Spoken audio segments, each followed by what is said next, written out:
So it's like 8:30. I never make my bed. Ever. Don't do that. You're going to break it. Go into the drawer and pull out pencils and your boogies. I know. It's over. You too.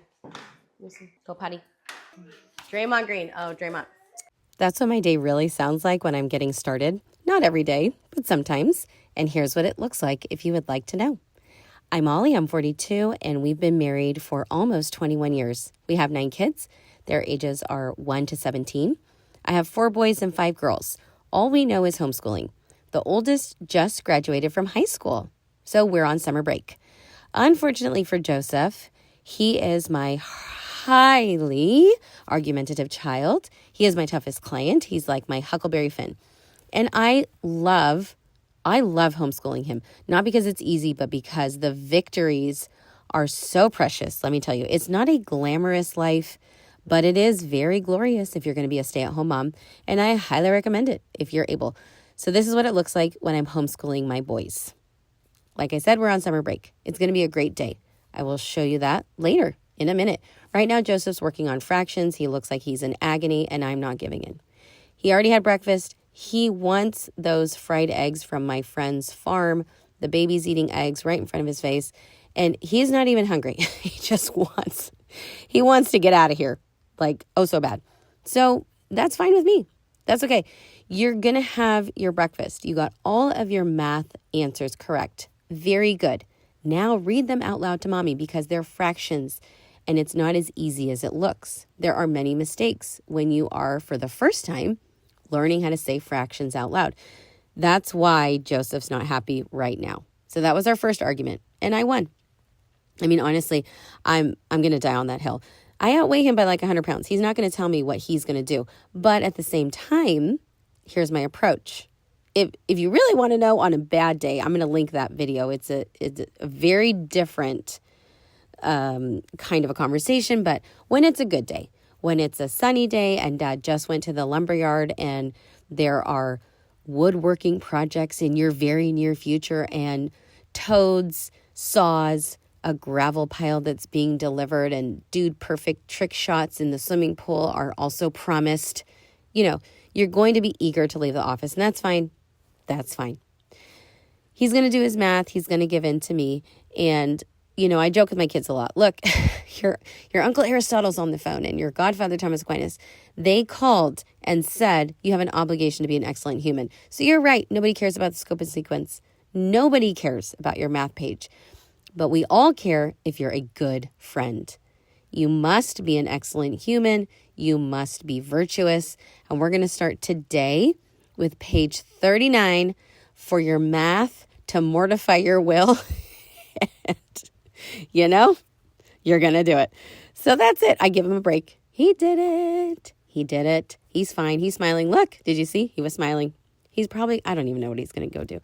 Probably go find a snack because I have several kids who like to cook and they love trying out recipes on each other from Joanna Gaines cookbooks. So nobody's upset about that. The baby and I are just hanging out in the office. It really helps when the baby's calm. I never sit down with Joseph and expect him to do anything if another sibling is having a tantrum. So that is tedious. It is so boring. It makes me nuts. I promise you that. But my husband really is the hero in this story. He came from a family of all boys. So he has taught me how to get here. And that's why I'm sharing it with you. He has got some great ideas, doesn't he? And his mother, the person who turned him into the man I fell in love with, she's got some amazing ideas as well.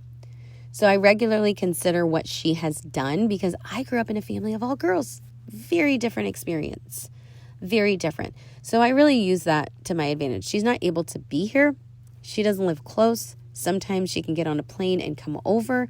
Those days are very few, but we get on the phone a lot. You know, she helps me to realize that boys do boy things and nothing that they've ever done has surprised her. And that really resonates with me. So if you have a child who's arguing with you, I've noticed that there's no difference between the boys and the girls when it comes to arguing with mom. The only difference is really how they argue with each other, in my experience. So now Joseph's going to work on cursive. He has come back. He is very, very calm. I'm reading out loud to him a story of Maximilian Kolbe and his execution in a Nazi prison camp, if you can believe it. It's a story written for children, but it is true, and it's very shocking. And look how calm my son is. Like, all my kids are like that. Even the girly girls, they love the saint stories. You should consider reading them out loud. Give them a try. They work very well, and they're interesting for you as the mom. I love them. I love them. I also use them at our co-op, and I use these books when I teach my kids and their friends, or my friends, other kids. You know, it really wins over the crowd when you tell the kids the truth, the appropriate truth. They love it.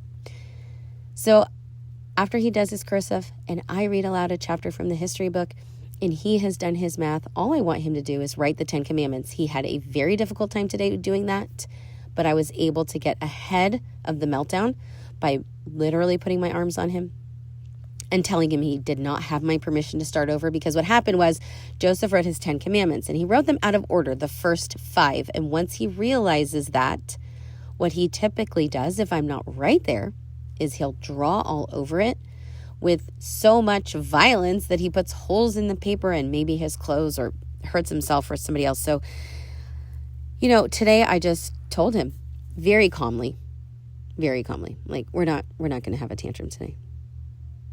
And then I sit and I wait, and it takes him a while to realize he's not going to win. And I tell him, you don't have my permission to start over.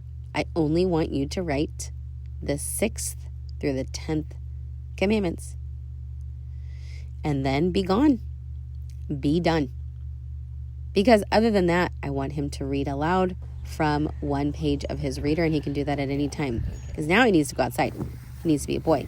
He needs to live his best life. And this right here, this is why we homeschool. Don't jump. I know. Oh, is he upset? It's like chirping. Is he sad? No, he's crying. He's crying. Oh, he's crying. Okay, you want to put him with his friends? Jump on my arm.